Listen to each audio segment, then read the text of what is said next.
अच्छा गुरुजी, आपने एक प्रश्न के जवाब में कायस्थों के विषय में बताना शुरू किया था। तो कुछ एक बात आप बता चुके थे, पौराणिक जो आख्यान है, इतिहास है, उसके बारे में आपने बताया था। तो उसके आगे फिर आज आप बात शुरू करें। हाँ, उस दिन हम बता रहे थे चित्रगुप्त जी की संतान है कायस्थ। अब चित्रगुप्त जी का वर्णन सभी भविष्य पुराण में बहुत ज़्यादा है। गरुड़ पुराण में बहुत पूरा एक चैप्टर ही चित्रगुप्त जी का वर्णन है। कहाँ चित्रगुप्त जी का निवास है, क्या काम करते चित्रगुप्त जी, और यमलोक जाने से पहले चित्रगुप्त जी के यहाँ से होकर जाना पड़ता है। तो ऐसे कई पुराण, स्कंद पुराण है उसमें चित्रगुप्त जी का। तो चित्रगुप्त जी की संतान है कायस्थ। और चित्रगुप्त जी का भी हमने बताया था कि चित्रगुप्त जी को जब ब्रह्मा ने उत्पन्न किया अपने शरीर से, तो उनके हाथ में लेखनी और कलम थे। तो लेखनी और कलम ही उन्होंने कायस्थों को कहा कि यही तुम्हारा पेशा रहेगा, यही तुम काम करोगे। तो कायस्थ हमेशा से मुंशी रहे, लेखाकार, जिसको आज मिनिस्टीरियल स्टाफ और ब्यूरोक्रेसी कहा जाता है, वो सारी कायस्थों के हाथ में रही। कायस्थ ही सारे दफ्तरों का काम करते थे। इसके बारे में भी हमने बताया था कि अप्रत्यग्राही ब्राह्मण जो थे, जिन्होंने श्राद्ध अन्न खाना बंद कर दिया था और कफन बेचना बंद कर दिया था, 13वीं में कपड़े ले लिए कफन और उसे बेच दिए, और उसके बाद निकायों में जाके स्थिति हो कर नौकरी करनी शुरू कर दी थी। तो ब्राह्मणों ने इनको त्याग दिया।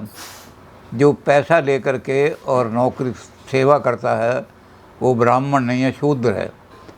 लेकिन कायस्थों ने इसको चैलेंज किया, चुनौती की। सुप्रीम काउंसिल तक, इंग्लैंड तक वो केस गया। सारा केस हिंदू कोड बिल के पहले अध्याय में है। बोलो, उस केस में उन्होंने कह दिया कि कायस्थों को आप शूद्र नहीं घोषित कर सकते। आप जो सारा उदाहरण दे रहे हो वो ये उदाहरण दे रहे हो कि ये यज्ञोपवीत नहीं पहनते। और कायस्थों ने कहा कि हमें यज्ञोपवीत की वर्जना नहीं, हम तो पहनते हैं। जब यज्ञ होता है, जब शादी होती है कायस्थों में, तो बच्चे को पहले यज्ञोपवीत पहनाया जाता है।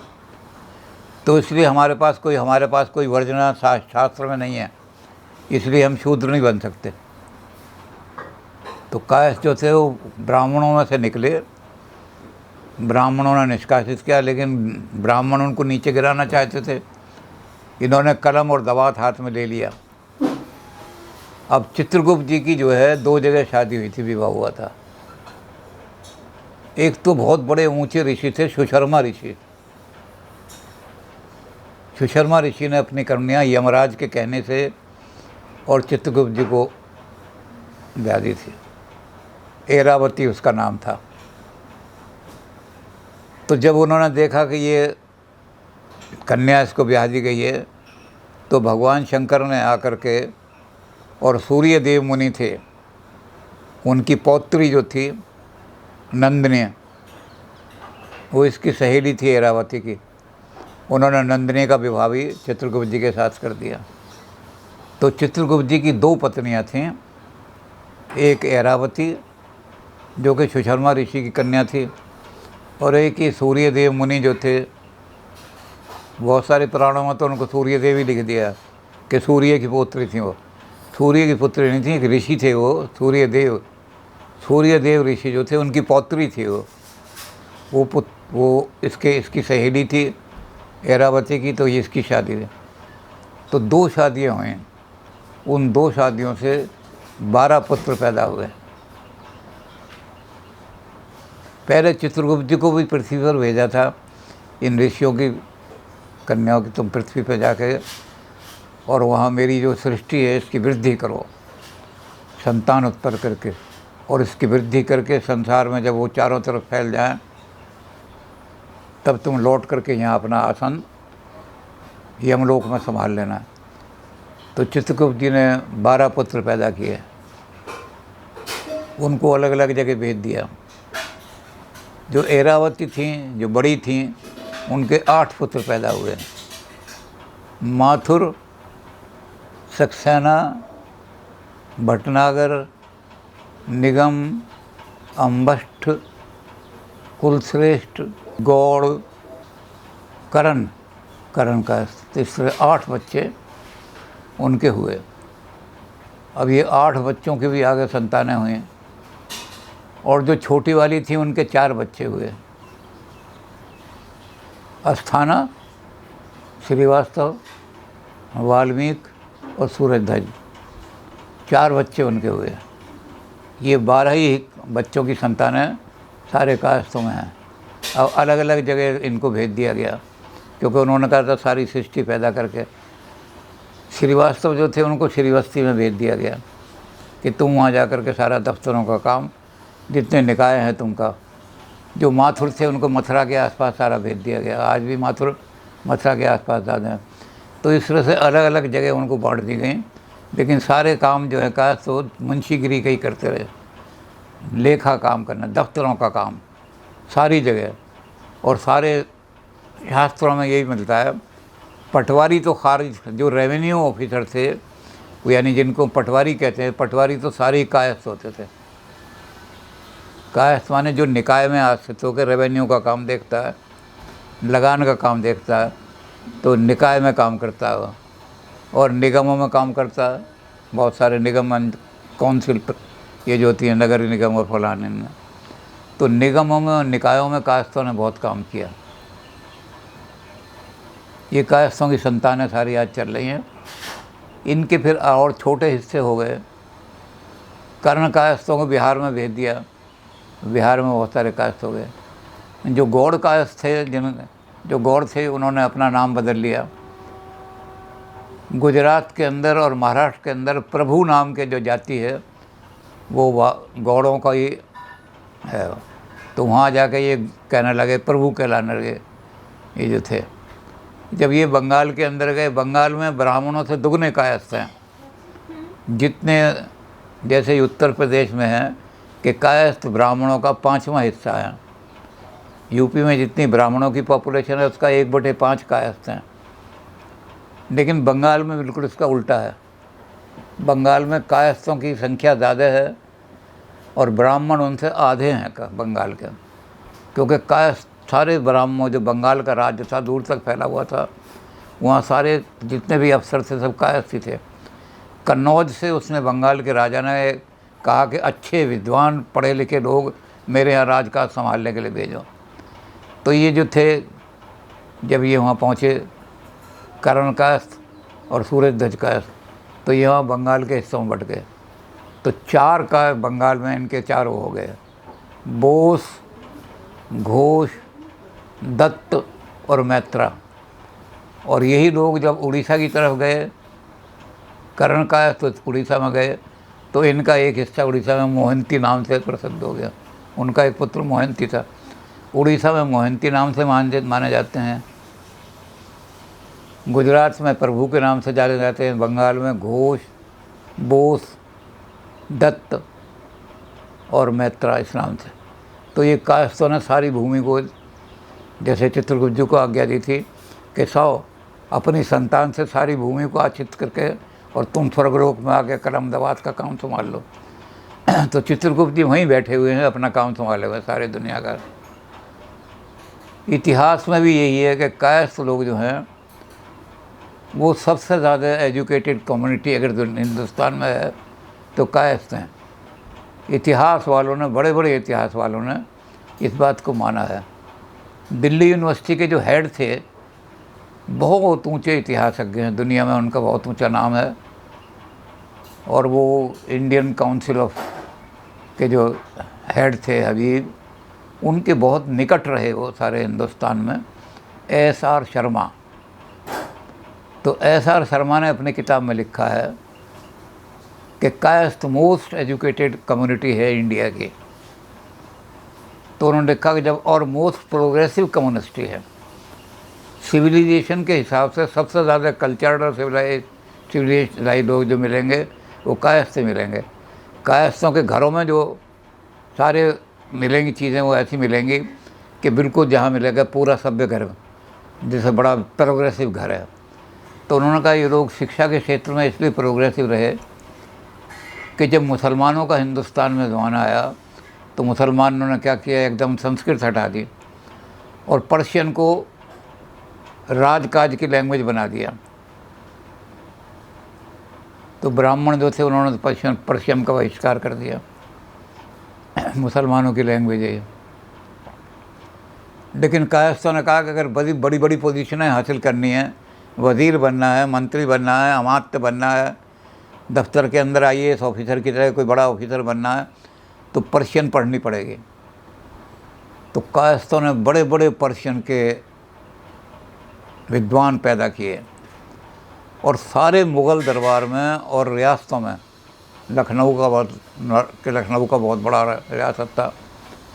बंगाल में शुजाउद्दौला का इतना वो तो थे ही, बंगाल में तो कायस्थ आज भी ब्राह्मणों से दुगने हैं। तो हर का उसमें जहाँ जहाँ हैदराबाद तक में, हैदराबाद में भी यहीं से बुलाए कि ऐसे लोग भेजो जो फ़ारसी के बड़े विद्वान हों, तो हैदराबाद की इतनी बड़ी रियासत में भी जाकर काम संभालने वाले। तो उसने इतिहास का वर्णन देकर बताया कि कायस्थ और औरंगज़ेब के ज़माने में आते आते तो कायस्थों का ये हो गया कि दूसरे लोग कायस्थों के और मुसलमानों के अलावा नौकरी नहीं मिलती थी। तो वहाँ कुछ लोग जो थे उन्होंने पढ़नी शुरू की फ़ारसी, और गैर मुस्लिम लोग जो थे वो नौकरी के लिए पहुँच गए कि हमें भी नौकरी दी जाए। तो उन्होंने लिख दिया, बादशाह ने हुक्म कर दिया, तिफले बक्काल फ़ारसी खास्त, कोई बनिए का, बक्काल माने बनिया, कोई बनिए का बेटा अगर आकर के कहे कि मैंने फ़ारसी पढ़ी है, मुझे नौकरी दो, तो फिर तिफले बक्काल फ़ारसी खास्त नुत्फ़ा कायस्त या मुसलमान, तो वो बनिया नहीं है। या तो नुत्फ़ा माने बीज, या तो वो किसी कायस्त का बीज है या किसी मुसलमान का बीज है, दो गोला है वो, क्योंकि और कोई आदमी हो ही नहीं सकता जो फ़ारसी का आलिम बना हुआ। तो ये बहादुर शाह के ज़माने तक तो यही हालत रही इनकी। जब तक मुग़लों का राज रहा, सारे जितने जो बड़े बड़े पद थे उन पर या मुसलमान रहे फ़ारसीदां और या कायस्थ रहे। आगे आकर के औरंगज़ेब का जब नाश होना शुरू हो गया था, तब कुछ ब्राह्मण बहादुर शाह के ज़माने में और अकबर शाह सानी के ज़माने में फ़ारसी के विद्वान पहुंच गए थे और उनको अच्छी नौकरियां दे दी गई थी, लेकिन फिर भी वर्चस्व कायस्थों का ही था। अब वो शर्मा जी लिखते हैं कि 1823 में अंग्रेज़ आ गए। मैकॉले ने कहा कि वाइट कॉलर जॉब, यानी बाबूगिरी की नौकरी, और बाबू से ऊपर जितने हैं वो उन्हीं को मिलेगी जो अंग्रेजी दां होंगे।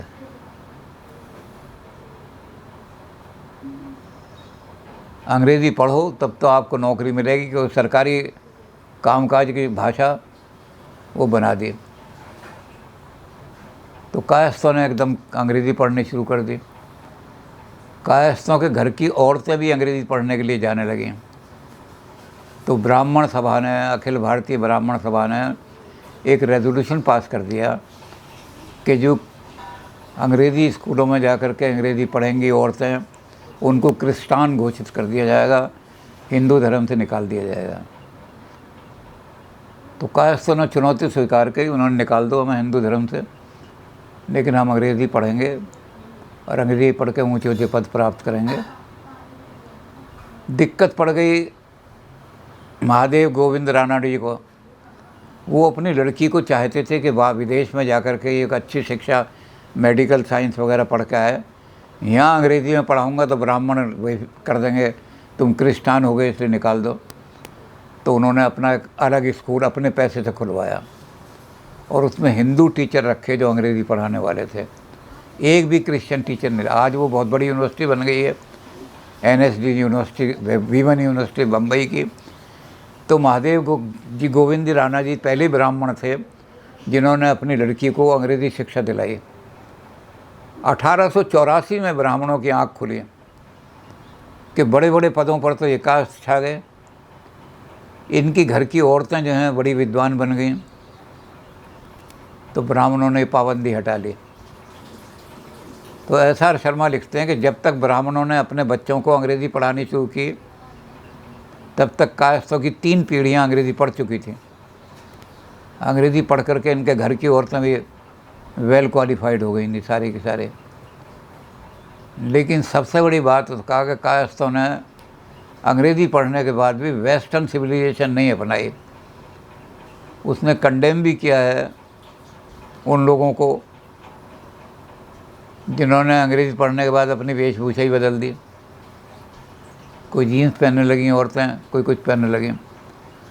तो उन्होंने कहा इसलिए ब्राह्मणों का कहना तो ठीक था कि अगर तुम्हारी औरतें अंग्रेज़ी पढ़ेंगी तो हम उनको क्रिस्तान घोषित करके निकाल देंगे, क्योंकि वो रोक नहीं सकी।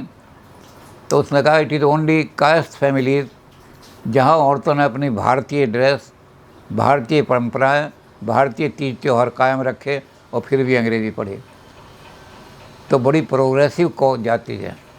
जब मंडल कमीशन बना तो बैकवर्ड कम्युनिटियों की बात होने लगी कि बैकवर्ड कम्युनिटी जो हैं, बैकवर्ड क्लास, इनको रिजर्वेशन दो। तो कुछ लोगों ने कहा कि कायस्थ जो है इनकी जगह छीन ली लोगों ने। कायस्थों का काम तो जो ख़ास तौर से उन्होंने कहा जो पश्चिमी पंजाब से लोग आए हैं उनको प्रेफरेंस दी गई सरकारी नौकरी में। तो सरकारी नौकरी का काम तो कायस्थों का था और वो लोग छा गए।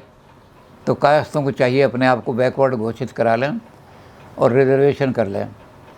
तो पहले तो मंडल कमीशन के जो हेड थे उन्होंने लिख दिया कि कायस्थ जो हैं हर ज़माने में इतने हाईली एजुकेटेड और बड़ी बड़ी पोस्टों पर रहे हैं कि हम इनको कभी भी बैकवर्ड घोषित नहीं कर सकते।